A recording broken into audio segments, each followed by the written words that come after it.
Good, good, good, good, good, good. ለአራተኛ ጊዜ ወንጌል ባናቱ ይተከል። የምን ወንጌል ነው የምታወራው?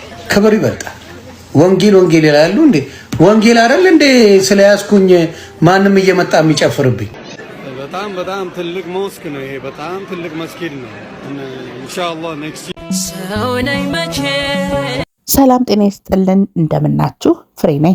እንግዲህ ዛሬ ይዤላችሁ የመጣችሁት ብዙሃኖቻችሁ የምታውቁት ተቀማጭነቱን ያደረገው በአሜሪካን እንግዲህ ዮኒ ማኛ ቲክቶከር ዩቲዩበር እንግዲህ በፖለቲካም ተጽዕኖ ፈጣሪ ነኝ ሲል አንዳንድ ሰሞን ጀምሮ ነበረ። እንግዲህ አሁን ለካካቴው ነው የሚባለው ከሶሻል ሚዲያ ሊጠፋ እንግዲህ ዘመቻ ተጀምሯል። ፒቲሽን እየተሰባሰበ ይገኛል። እኔ አሁን እስካየሁበት ሰዓት ድረስ እንግዲህ አሁን ስምሳከርም ነው በኢትዮጵያ 5000 ምናምን ሰው እንግዲህ ፊርማ አድርጓል፣ ፒቲሽን አድርጓል። ዮኒ ማኛን ከሶሻል ሚዲያ የማራቅ ዘመቻ ተጀምሯል። እንግዲህ እንደዚህ መግቢያ ላይ እንደሰማችሁት ከቲክቶክ ከዩቲዩብ ከተለያዩ ሶሻል ሚዲያ ላይ ለማጥፋት እንግዲህ ዘመቻ ተጀምሯል። ምክንያቱ ምንድን ነው? መግቢያ ላይ እንዳያችሁት የተለያየ የሃይማኖትን፣ ብሔርን፣ ጾታዊ ነገሮችን እንግዲህ ታያታላችሁ። በመናገር ሲናገር ትክክል አይደለም፣ ያገናዘበ ንግግሮችን አይናገርም። በቅርቡ እንግዲህ ፕሮቴስታንት ሆኖ ወደ 7 ወር 6 ወር ቆይቶ ነበረ።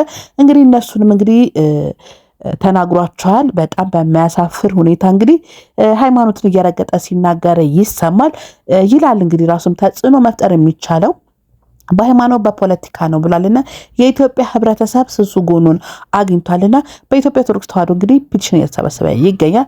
ምክንያቱ ደግሞ ዮኒ ማኛ እያደረጋቸው ያሉ ነገሮች ትክክል እንዳልሆነ የሚገልጽ ነው።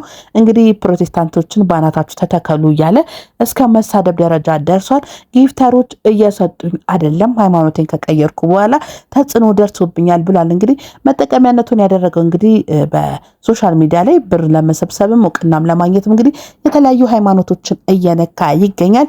እንዲሁም በጣም ትልቅ ተጽዕኖ ደርሶበት ነበረ። በቅርቡ እንግዲህ ዮኒ ማኛ በሰይፉ ላይ የዛሬ ዓመት ገደማ ምናምን ቀርቦ ነበረ። ምን ሰርቶ ነው የቀረበው እየተባለ እየተነገረ ነበረ። አሁን ድጋሚ እንግዲህ በዚህ ባህሉና ተናጋሪነቱ ድጋሚ ይሄ ሀሳብ ተነስቷል። ምክንያቱ ምንድነው? ሃይማኖትን ያረገጠበት የለም። ሙስሊም ሆኗል፣ ኦርቶዶክስ ሆኗል፣ ፕሮቴስታንት ሆኗል። እንግዲህ ያልሆነበት ነገር የለም። መሆኑ አይደለም ሰዎቹ እየገረሟቸው ያለው። ሃይማኖት የግል ነው፣ መብቱ ነው፣ መሆን ይችላል። ልቡ ካሻው አይቶ መመለስ ይችላል።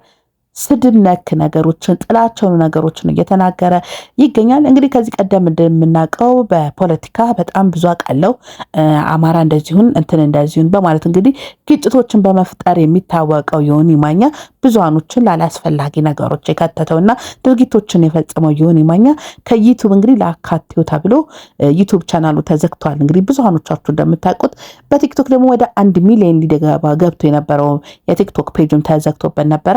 አሁን ደግሞ ወደ 300,000 500,000 የገባ የቲክቶክ ፔጅ አለው። እሱም እንግዲህ ሊዘጋ ፒቲሽን እየተሰበሰበ ይገኛል። ምክንያቱ ደግሞ ምንድነው? ሃይማኖትን ጠል መልእክቶችን በመናገር በመሳደብ በጣም ከፍተኛ የሆነ ውዝግቦችን እያነሳ ይገኛል። እንደምረዳው ግን ዮኒ ማኛ እኔ ተሰሚነት አለኝ፣ እኔ አውቃለሁ ባይነት ህዝቡ የሰጠው ነው። እንግዲህ አላስፈላጊ የሆነ ሰውን ሚዲያ ላይ አቀርቦ ምንም ያልሰራ ሰው ኢንተርቪው ማድረግ በጣም ከባድ ነውና እንዴት እንደቀረበ ባናቅም በሰይፉ ሾው ላይ ቀርቦት ከዚህ በፊት ተመልክተናል። አሁን ደግሞ በፕሮቴስታንት እምነት የተነሳ በጣም ብዙ ነገሮች ይናገራል። አሁን ተመልሼ ወደ ኦርቶዶክስ ሃይማኖት እመጣለሁኝ። እንግዲህ እዛ ደግሞ ገንዘብ የመሰብሰቢያ የመሳደብ የመናገር ነፃነት ያለበት መስሎታል። ይሄ ነገር ግን የሚሆን አይደለም። በጣም ብዙ ተቃውሞ እየገጠሙ ይገኛል። እንግዲህ ፒቲሽኑ ወደ 5000 ምናምን ደርሷል። እኔ ትላንትና ነው ምናምን ዋትስአፕ ላይ ተልኮልኝ አላየሁትም ነበር። ገብቼ ሳየው ግን ፊርማ እየተሰበሰበበት ይገኛል። ምክንያቱም ደግሞ እንደዚህ አይነት ሰዎችን ከሚዲያ የማራቅ ስራ እየተሰራ ይገኛል። የኢትዮጵያ ሕዝብ እጅግ በጣም ከነቃባቸው ሰዎች ሳይነቃ ብዙ ሰዎችን ገለዋል። ብዙ ሰዎችን ያላስፈላጊ ነገሮች ውስጥ ከተዋል። በፖለቲካ እንደምታውቁት ነው። እሱ ግን አጀንዳው ፕላኑ አድርጎ ነበር ይሄ ነገር የሚንቀሳቀሰው። አሁን ደግሞ በሃይማኖት ጭራሽ መጥቶ ሃይማኖት ላይም ልክ እንደዚህ አላስፈላጊ ነገሮችን በመናገር በመሳደብ ብዙ ነገሮችን እየፈጸመ ይገኛልና እንደዚህም ብቻ አይደለም። አንድ እህታችን እንግዲህ አሜሪካ ሊገሉኝ እያሰቡ ያሉ ሰዎች አሉ፣ እባካችሁን አዱኝ ያለች በምትናገርበት ሰዓት ጥላቻን የተሞላ አለማዳመጥን መጥፎ የሆነ ነገሮችን እየተናገረ አዳምጬው ነበረ ትላንት ኦር ከትላንት ወዲያ ሊሆን ይችላል። እና እንግዲህ ረጋ ብሎ ማዳመጥን ሰውን ማስማማትን መፍትሄ ፈላጊ መሆንን እየሆነ አይደለም። በዛ ትክክል ተቃራኒ እየሆነ እየመጣ ነው። በጎ የሚሰሩ ሰዎችን የማጠላሸት የመስደብ የመናገር ዝቅ የማድረግ ነገር አለበት። ያው የተለመደ ባህሪው እንደመሆኑ አንጻር እንግዲህ በዚህ እውቅናን አግኝቷል። አሁን ግን ነገሮች እያመረሩ ይገኛል። በቀሩ እልል ብለው እንግዲህ ወደ ሃይማኖታቸው የተቀበሉት የፕሮቴስታንት እምነት ተከታይ ይሆናል። በዛ እምነት ላይ ግን እንደፈለገ መስራት አልቻለም። ጊፍተሮችም እየሰጡኝ አይደለም ሲል ተደምጦ ነበር። ከዚህ በፊት እስር ቤት እንደገባ ቆጥሮት ነበረ። አሁን ግን ምንም አታመጡም የሚል መልእክትን እያስተላለፈ ይገኛል። እናንተ ስደት የታዘባችሁት ነገር ምን አለ?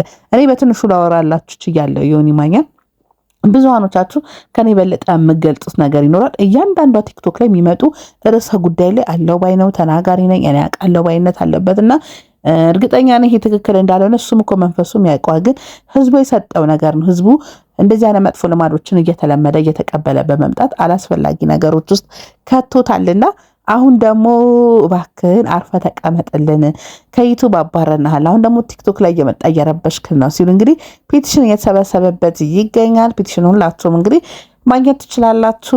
ሰዎች እየተቀባበሉት ይገኛል።